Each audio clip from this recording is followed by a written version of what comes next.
जैन साथियों, फिल्म्स नहीं हो पा रहा है ना? घबराइए मत। इसमें आपके ज्ञान की कमी नहीं है।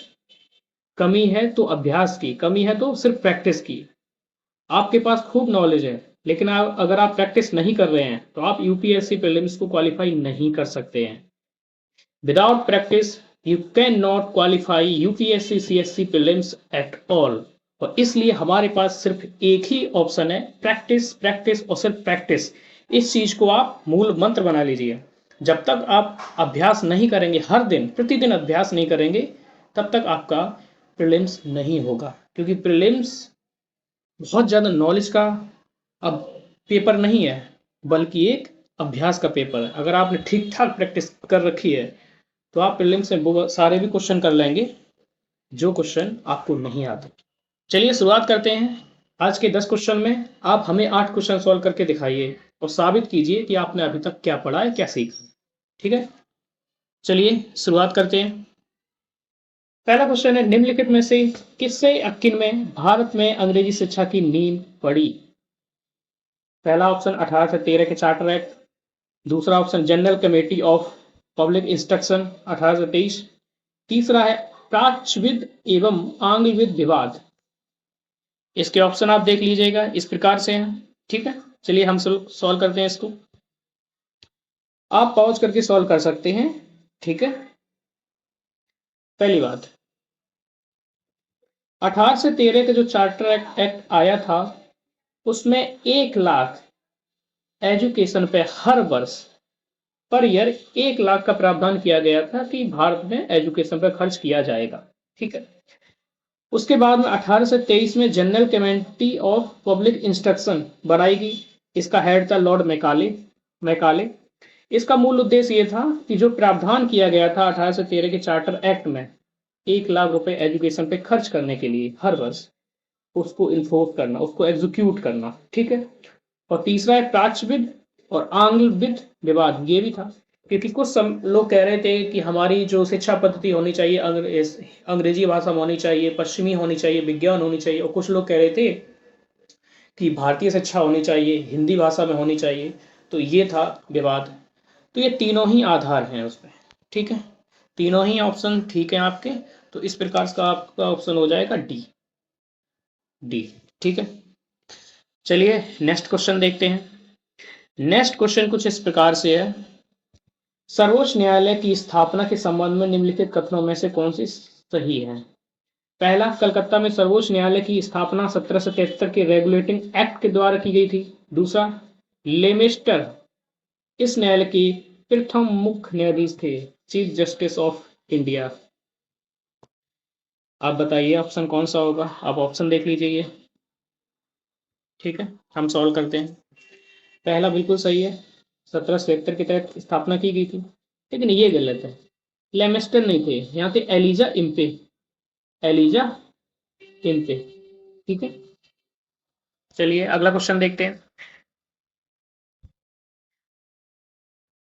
सॉरी, अगला क्वेश्चन कुछ इस प्रकार से, निम्नलिखित में से किस युद्ध के दौरान फौज के टिकान, सरहद और रक्षा करने और धावा आरंभ करने के लिए सामरिक के स्थान के रूप में एक पहाड़ी या हिल स्टेशन के रूप में शिमला की स्थापना की गई थी?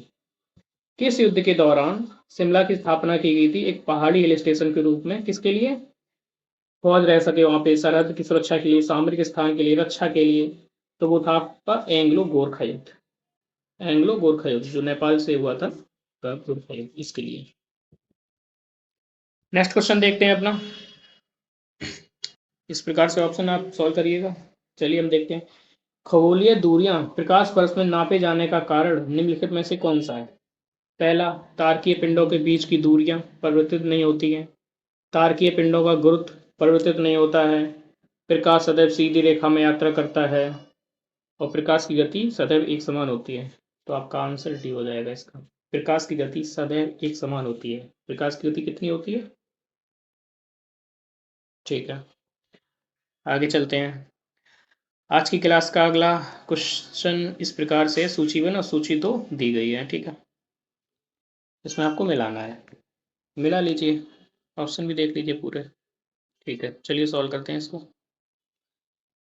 उच्च वेग होता है मैक, तरंग दैर्घ्य का एंगस्ट्रॉम होता है, दाब का पास्कल होता है, ऊर्जा का जूल होता है। तो आपका ऑप्शन हो जाएगा 1 2 3 4। आपका ऑप्शन हो जाएगा 1 2 3 4, ये ऑप्शन हो जाएगा आपका। ठीक है, अगला क्वेश्चन देखते हैं आज की क्लास का। प्राचीन भारत के विद्वानों या साहित्यकारों के संबंध में निम्नलिखित कथनों पर विचार कीजिए।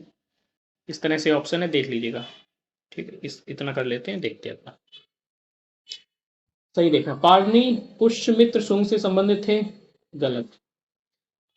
पाणिनि नंद काल से संबंधित थे, दंड वंश से संबंधित। ठीक है, पहला गलत तो पहला गलत, ये एलिमिनेट हो जाएगा और ये हो जाएगा।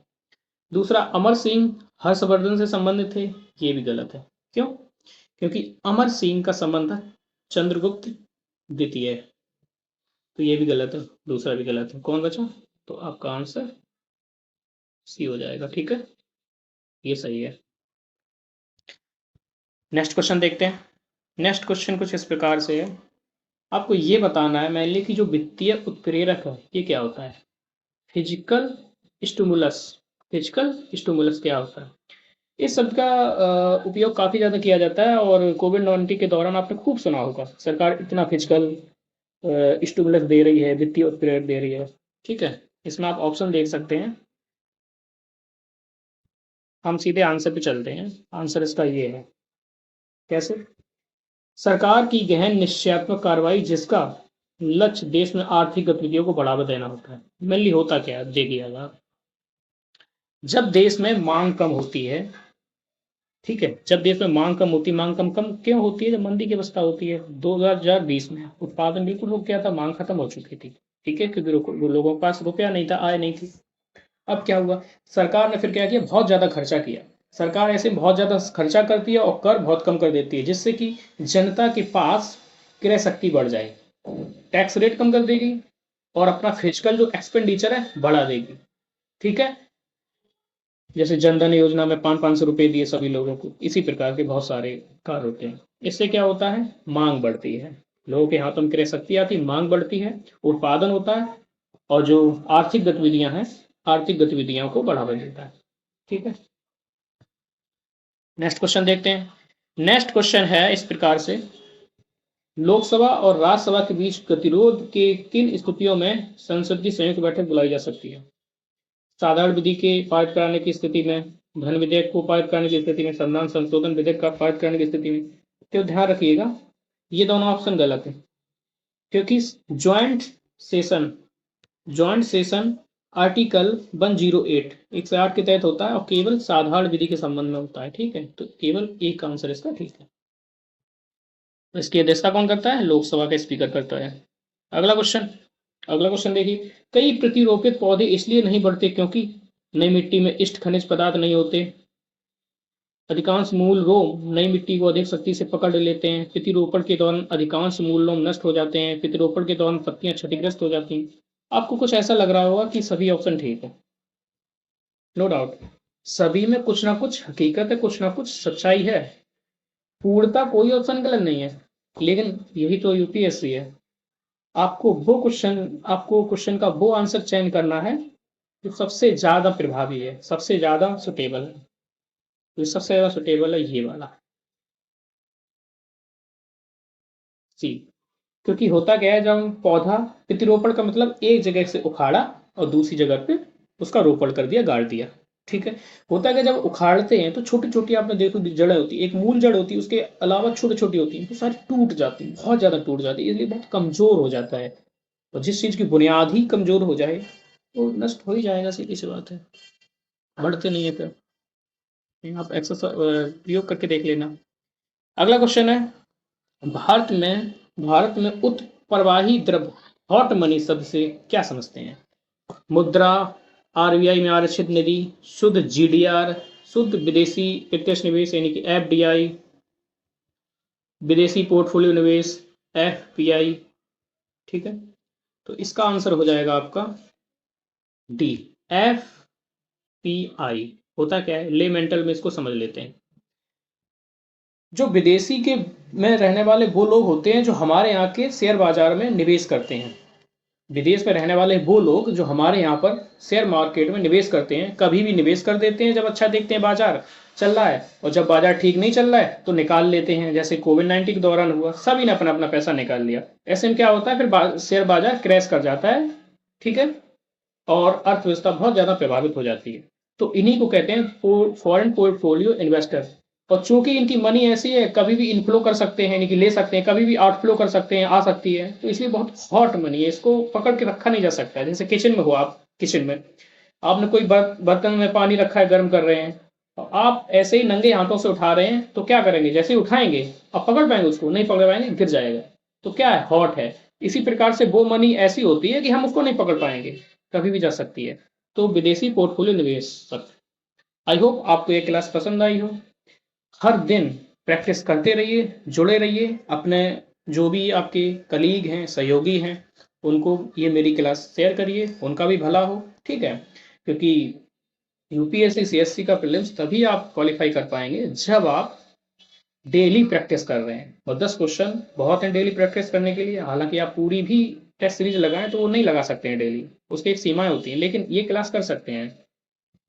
ठीक है, नमस्कार, ऑल द बेस्ट।